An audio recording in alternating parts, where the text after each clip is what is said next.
yang tadi yang tidak diterima di negeri diarahkan swasta, itu dasarnya adalah Permendagri nomor 3 tahun 2023. Yang itu sebenarnya pada tahun 2024 juga sudah banyak daerah yang telah menerapkan. Tapi memang itu sifatnya sesuai dengan kemampuan keuangan dan juga kebijaksanaan masing-masing pemerintah daerah. Waktu kami melakukan pertemuan dengan para gubernur di seluruh Indonesia di Jakarta untuk mendapat masukan itu, ada provinsi-provinsi yang memang sudah mengalokasikan APBD-nya untuk murid-murid yang belajar di sekolah swasta. Bahkan misalnya untuk kabupaten kota itu ada Kota Tangerang Selatan misalnya itu juga sudah mengalokasikan, kemudian Kabupaten Badung, Bali juga sudah mengalokasikan, dan pengalaman dari paparan mereka selama ini itu menjadi salah satu jalan keluar yang memungkinkan anak-anak itu dapat tetap belajar di sekolah walaupun tidak diterima di sekolah negeri. Satu hal yang mungkin berbeda dari yang sebelumnya adalah data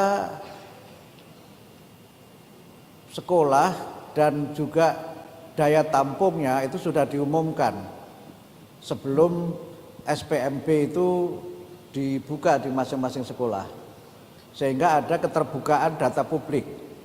Karena selama ini, mohon maaf, salah satu persoalan yang timbul dari sistem PPDB yang lama adalah ketika sekolah itu menerima murid melebihi daya tampung, sehingga banyak kemudian sekolah itu yang sarana dan prasarananya tidak sesuai dan tidak mendukung. Kemudian yang kedua, ada memang yang karena tidak menyebutkan sejak awal berapa daya tampungnya itu, memang sengaja mengosongkan untuk memungkinkan adanya titipan-titipan. Nah, titipan itu dalam pengamatan kami dan juga laporan berbagai pihak itu ternyata ada angkanya. Nah, angkanya juga bervariasi menurut angka kemahalan masing-masing daerah dan sekolah gitu. Nah, ini yang kami antisipasi dari awal, sehingga dengan dapodik yang sudah kita umumkan di awal, maka ketika sekolah menerima melebihi daya tampung, otomatis murid itu tidak terdata di dalam dapodik. Dan kalau murid tidak terdata dalam dapodik, maka dia otomatis tidak akan menerima, mohon maaf, dia tidak akan terdaftar dalam dapodik kita, dan dia tidak bisa mendapatkan dana BOS. Karena dana BOS itu hanya diberikan untuk murid yang memang terdaftar di dalam dapodik. Nah, ini yang kami antisipasi dari awal, mudah-mudahan ini bisa berjalan dengan baik. Nah, kemudian yang berikutnya masih terkait dengan komunikasi pemerintah daerah. Juga kami akan ada pertemuan waktu itu dengan Menteri Dalam Negeri. Beliau menawarkan untuk ada Zoom secara khusus Kementerian Dalam Negeri dengan pemerintah daerah seluruh Indonesia, seperti retreat lah kira-kira begitu. Dan itu dengan sekali Zoom insya Allah cukup, karena hanya berapa, 500 sekian ditambah 30 sekian, jadi insya Allah dengan satu Zoom itu cukup. Akan menyampaikan SPMB yang sekarang sudah kita tetapkan, dan kemudian menyampaikan kepada pemerintah daerah kewajiban untuk mereka mengalokasikan APBD-nya untuk membantu murid yang belajar di sekolah swasta. Sehingga kalau kami boleh menyebutkan sesuai mana disampaikan di awal tadi, SPMB kita ini mengembangkan atau menganut prinsip inklusif berkeadilan, sehingga semua anak Indonesia dapat menerima layanan pendidikan yang bermutu baik di negeri maupun di swasta. Kemudian untuk daerah 3T, terima kasih Bu Hima yang memberikan perhatian khusus. Kami memang untuk daerah 3T tadi sudah disampaikan juga di awal oleh Mas Gogot bahwa SPMB ini tidak berlaku di daerah 3T. Karena ya memang ada yang mau sekolah saja beruntung gitu. Atau ada sekolahnya juga beruntung gitu. Karena memang ini realitas kita, sehingga apresiasi kepada Bapak-bapak dan Ibu-ibu DPR yang memberikan perhatian khusus untuk pendidikan di daerah 3T. Dan itu yang waktu kita pertemuan awal dulu Ibu Hima kita memperkuat tidak hanya layanan sekolah tetapi juga layanan belajar, sehingga dengan pendekatan selain sekolah juga belajar, mudah-mudahan mereka yang di 3T juga kesemuanya dapat mendapatkan layanan pendidikan yang bermutu.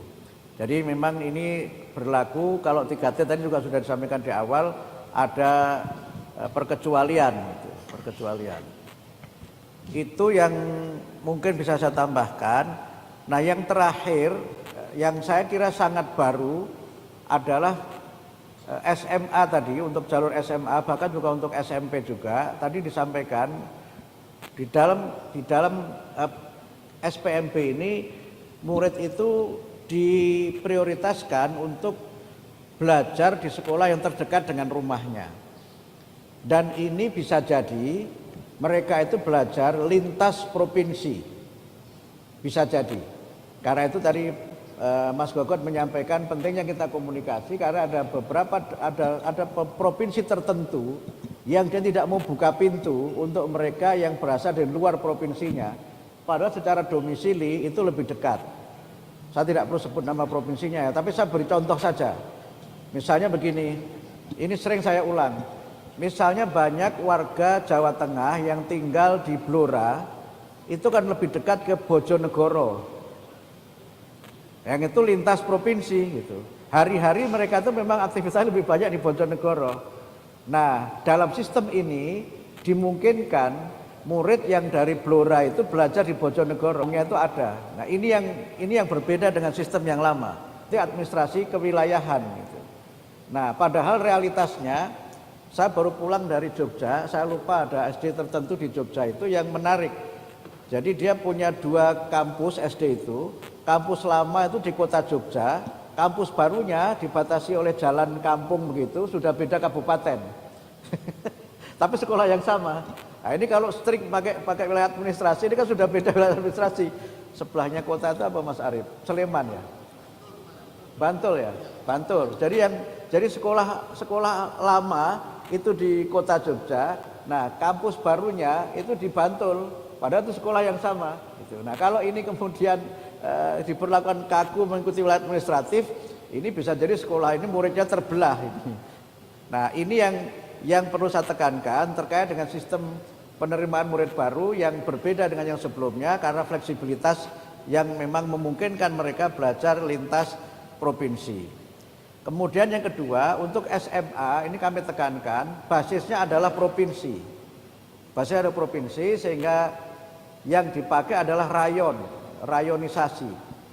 Sehingga dengan tadi kita sebutkan, domisili itu persentasinya kecil untuk SMA. Yang banyak adalah prestasi. Beberapa saat yang lalu misalnya ke kota Semarang, itu ada 2 SMA favorit yang berhadapan-hadapan. SMA 3, SMA-nya Bu Sri Mulyani dan Bu Retno, itu kan SMA favorit di Semarang. Itu seberangnya SMA 5 yang favorit juga. Nah, ini kalau kemudian tidak pakai pendekatan yang kita kembangkan ini bisa jadi persoalan. Oleh Bu Hima tadi, beberapa sekolah yang unggul favorit itu ngumpul, kenapa kemudian jalur persentasenya untuk memungkinkan mereka yang sebelumnya memang tidak bisa belajar di sekolah tertentu karena jarak itu bisa diakomodir dengan jalur prestasi. Itu pun kita tambah yang tadi jalur kepemimpinan yang sebelumnya tidak ada. Sebelumnya kan hanya jalur rapot, kemudian prestasi non akademik itu olahraga dan seni, sekarang kita tambah kepemimpinan. Dan ini saya kira juga satu bentuk afirmasi untuk memberikan kesempatan bagi para pelajar untuk lebih aktif di organisasi. Ya, Bu Hima ini bisa jadi anggota DPR sebagainya karena aktivis. Termasuk saya lah misalnya begitu, bisa jadi aktivis. Mas Wamen juga bisa jadi aktivis. Karena jadi aktivis kemudian bisa jadi wakil menteri, kira-kira begitu. Jadi karena itu maka leadership, kepemimpinan ini kita berikan afirmasi sebagai bagian dari jalur prestasi.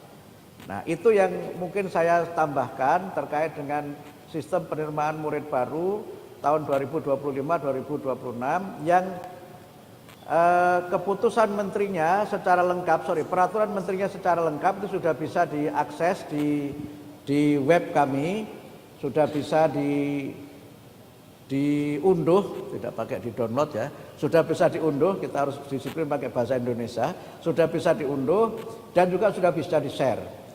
Nah yang paling akhir, tadi saya sampaikan di awal, informasi ini sudah kami share ke dinas-dinas pendidikan. Juga sudah kami share kepada UPT kami di semua provinsi, yang dengan cara itu maka peraturan menteri ini sudah tersosialisasi, bahkan beberapa UPT itu sudah melakukan sosialisasi dan pertemuan dengan dinas-dinas terkait walaupun peraturan menterinya belum terbit.